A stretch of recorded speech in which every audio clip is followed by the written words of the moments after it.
மனிதர்கள் எல்லாரும் உன்னை கைவிட்டாங்களா? கர்த்தருக்காக சோதனைகளையும் பாடுகளையும் அனுபவிச்சு இதுவரைக்கும் வந்தவன கர்த்தர் தெருவில் ஒண்ணு விட மாட்டார். ஆண்டவருக்காக ஓடினவனுக்கு எதிர்காலம் உண்டு. தாமதித்து வருகிறது மகிமையா இருக்கும். மலைகள் விலகி போனாலும் பர்வதங்கள் நிலை பெயர்ந்தாலும் கர்த்தருடைய கிருபை உன்னை விட்டு விலகாது.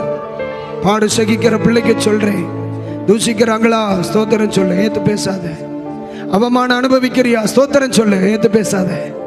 உன்னை காரணம் இல்லாம பகைக்கிறாங்களா? ஸ்தோத்திரம், ஒண்ணுமே பேசாத. கிருபை பெருகும். உன்னை மற்றவன் தூசிக்க தூசிக்க உன் பெருக்கு அதிகமா இருக்கும். 100 ஆசீர்வாதத்தை துன்பத்தோடு கூட என் பிள்ளைகளுக்கு தருவேன். கர்த்தர் கைவிட மாட்டார். தீமோத்தேயுவே, நல்ல ஒரு பிள்ளை. பேசுறானா? ஸ்தோத்திரம்.